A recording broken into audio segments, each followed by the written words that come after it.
صدیق اکبر رضی اللہ تعالی عنہ کا جب وصال ہوا، آپ کے بعد حضرت عمر فاروق رضی اللہ تعالی عنہ خلیفت مقرر ہو گئے، خلیفہ دوئم۔ اور جب آپ خلیفہ مقرر ہوئے، آپ نے اپنی زندگی کے عیش و عشرت جو پہلے سے بھی بہت کم تھے اس سے بھی بہت کم پر آ گئے، سادگی سے زندگی بسر کرنے لگے، ہر طرف اسلام کے پیغام کو عام کرنے لگے۔ آپ کے دور خلافت میں 23 لاکھ مربع میل تک اسلام کا علم بلند ہو گیا، ہر طرف اللہ اکبر کی صدائیں بلند ہونے لگی۔ اقبال فرماتے ہیں، دی اذانیں کبھی یورپ کے کلیساؤں میں، کبھی افریقہ کے تپتے ہوئے صحراؤں میں، دشت و دشت صحرا بھی نہ چھوڑے ہم نے، بحر ظلمات میں دوڑا دیے گھوڑے ہم نے۔ عزیزان گرامی، وہ ایسے حکمران تھے کہ راتوں کی تاریکیوں میں گشت کیا کرتے تھے اور فرماتے تھے کہ اگر دریائے نیل کے کنارے کوئی بکری بھی پیاسی مر گئی تو عمر کو اس کا بھی حساب دینا ہوگا۔ ایسے حکمران تھے کہ انہوں نے زمین کے چپے چپے پر حضور علیہ السلام کی سیرت کے پیغام کو عام کیا، قرآن کے علم کو بلند کرتے رہے۔ اور آپ کا دور خلافت ایسا تھا کہ آپ نے حضور علیہ السلام کی سنت پر اس قدر عمل کیا کہ جب آپ کی شہادت کا وقت آیا، آپ نماز فجر پڑھا رہے تھے اور پہلی رکعت کی سورہ فاتحہ کے بعد سورہ یوسف کا آغاز کیا۔ جب وقال یا بنی لا تقصص رؤیاک اس آیت پر پہنچے تو لؤلؤ فیروز نے آپ پر زہر آلود خنجر سے حملہ کیا، اور حملہ اس قدر شدید تھا کہ آپ گر گئے۔ آپ کو اٹھا کر قصر خلافت میں لے جایا گیا۔ حضرت عبد الرحمن بن عوف رضی اللہ تعالی عنہ نے نماز مکمل کی۔ جب آپ کو لبید پہنائی گئی، آپ کو پلائی جا رہی تھی تو آپ کے زخموں سے وہ باہر آ گئی، دودھ پلایا گیا پھر بھی زخموں سے باہر آ گیا۔ آپ کی شہادت 26 ذوالحجہ کو آپ کو زخم آیا۔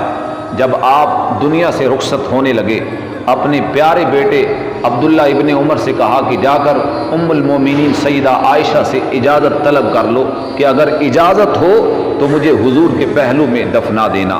جب عبداللہ ابن عمر سیدہ عائشہ کے پاس جا کر اجازت لینے گئے، اجازت مل گئی، حضرت عمر فاروق رضی اللہ تعالی عنہ خوش ہو گئے، آپ کو حضور علیہ السلام کے پہلو میں دفن کیا۔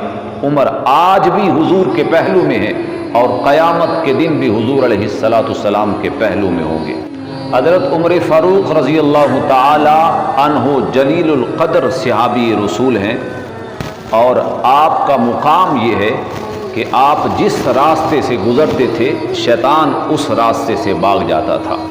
آپ کا اس قدر روب و دبدبا تھا کہ کفار آپ کو دیکھ کر اپنے گھروں کے دروازوں کو بند کر لیا کرتے تھے۔ آپ کا شمار ان 10 اصحاب رسول میں ہوتا ہے جنہیں حضور علیہ السلام نے اس دنیا میں جنت کی خوشخبری سنا دی۔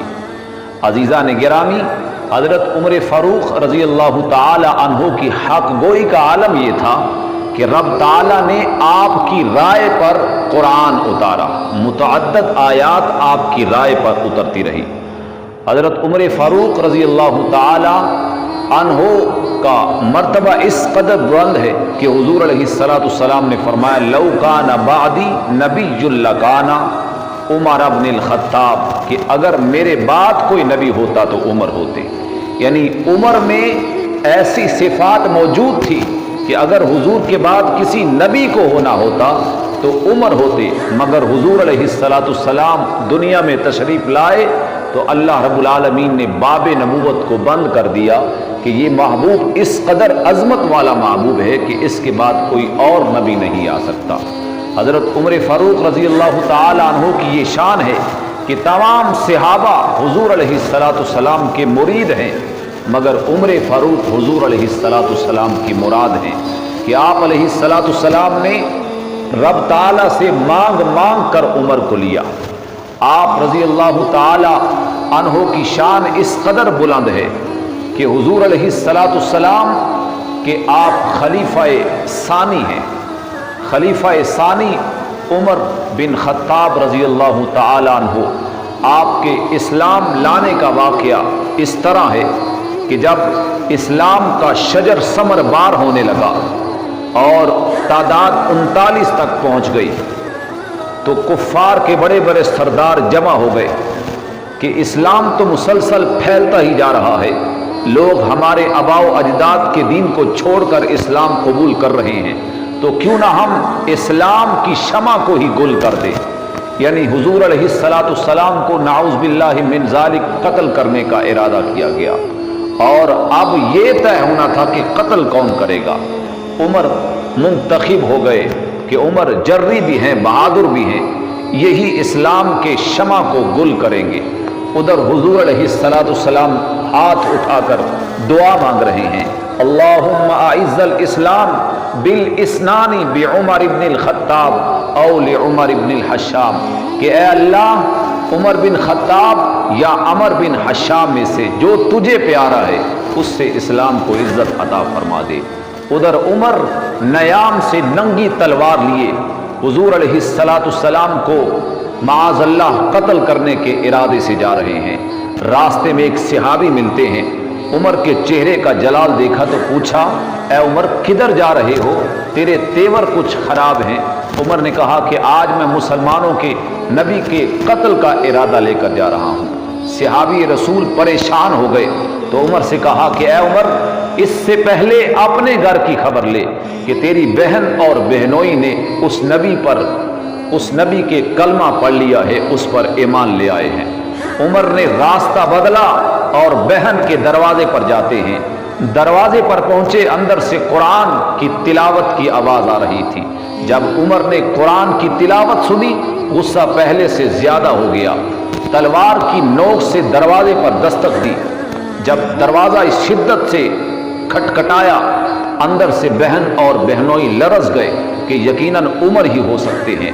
حضرت خباب رضی اللہ تعالیٰ عنہ قرآن پڑھا رہے تھے اور آپ عمر کی جلالیت کو دیکھ کر چھپ گئے۔ بہن نے دروازہ کھولا، عمر نے بہن کو مارنا شروع کر دیا، اس قدر مارا کہ بہن خون سے تر بتر ہو گئی اور بہنوئی کو بھی مارنے لگے۔ جب بہن کی اس حالت کو دیکھا، بہن نے کہا، اے عمر، اگر تو ہمارے جسم سے خون کی آخری قطرے کو بھی نکال دے گا پھر بھی ہم اس اسلام کو، اس مذہب کو چھوڑنے والے نہیں ہیں۔ عمر پریشان ہو گئے کہ یہ وہ بہن ہے کہ جس کو ایک ڈانٹ سے ڈرا لیا کرتا تھا، مگر آج اسلام نے اس قدر اسے طاقت عطا فرما دی ہے کہ اب یہ میری مار کا بھی اس پر اثر نہیں ہو رہا۔ جب عمر تھک ہار گئے تو کہنے لگے، وہ کلام مجھے تو دکھاؤ، وہ کلام مجھے تو پکڑاؤ کہ وہ کون سا کلام ہے کہ جس کی تاثیر ایسی ہے کہ میری مار بھی تم پر اثر نہیں کر رہی۔ بہن نے کہا، اے عمر، وہ قرآن، وہ کلام پاک ہے، مگر انما المشرکون نجس، مشرک نجس ہے، اس لیے پہلے اپنی نجاست کو اتارو پھر تمہیں قرآن پکڑایا جائے گا۔ عمر نے غسل کیا اور حضرت خباب باہر آتے ہیں، عمر کو قرآن کے اوراق تھمائے گئے۔ عمر نے سورہ طٰہٰ کی تلاوت کا آغاز کیا۔ جب اننی انا اللہ پر پہنچے کہ بے شک میں ہی تمہارا رب ہوں، لا الہ، میرے سوا کوئی معبود نہیں، بس میری ہی بندگی کرو اور میری یاد کے لیے نماز پڑھو۔ عمر پر قرآن کی تاثیر اثر کر گئی۔ حضور علیہ السلام کی مانگی ہوئی دعا کی قبولیت کا وقت آ گیا۔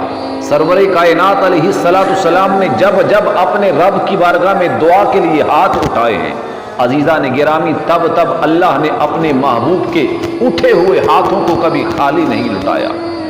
تو جب عمر نے قرآن کی تاثیر دیکھی، دل پر اثر کر گئی، بہن سے کہا کہ اے بہن، اس سے قبل کہ عمر کی عمر ضائع ہو جائے، جہاں پر عمر سنورتی ہے وہاں پر عمر کو لے چلو، میرے گلے میں رسی ڈال کر کھینچتے کھینچتے در مصطفیٰ پر لے چلو۔ جب عمر بہن کے ساتھ اور بہنوئی کے ساتھ، حضرت خباب بھی ساتھ ہیں، در مصطفیٰ کی طرف جا رہے ہیں، حضور علیہ السلام اپنے اصحاب کے ساتھ تشریف فرما ہے، امیر حمزہ دروازے پر پہرا دے رہے ہیں۔ جب دیکھا کہ عمر آ رہے ہیں تو کہنے لگے اگر آج عمر کا ارادہ ٹھیک ہوا تو فابہا، ورنہ عمر کی تلوار سے عمر کا سر قلم کر دیا جائے گا۔ حضور علیہ السلام نے فرمایا پیارے چچا غم نہ کرو، یہ عمر نہیں آ رہا بلکہ تمہارے نبی کی دعا رہی ہے۔ عمر آتے ہیں، حضور علیہ السلام نے کالی کملی کو بچھایا، عمر نے اٹھا کر سینے سے لگایا، قدموں میں گر گئے، عرض کی اللہ کے پیارے محبوب اس سے پہلے کہ عمر کی عمر ضائع ہو جائے مجھے آپ نے دامن کے ساتھ وابستہ فرما لیجئے۔ عمر نے اسلام قبول کر لیا، اور جس قدر وہاں صحابہ بیٹھے تھے انہوں نے نعرہ تکبیر کی آواز کو بلند کیا، اور وہ آواز مکہ کی وادی میں اس قدر گونجی کہ پھر اعلانیہ ہر طرف اللہ اکبر کی صدائیں بلند ہونے لگی کہ اللہ رب العالمین نے حضرت عمر کی برکت سے اسلام کو عزت عطا فرمائی۔ جبریل امین حاضر ہوتے ہیں، عرض کرتے ہیں اللہ کے پیارے رسول لَقَدِ اسْتَبْشَرَ أَهْلُ السَّمَاءِ عمری بِإِسْلام، کہ عمر کے اسلام لانے پر فرش والے ہی خوشیاں نہیں منا رہے بلکہ عرش والے بھی خوشیاں منا رہے ہیں۔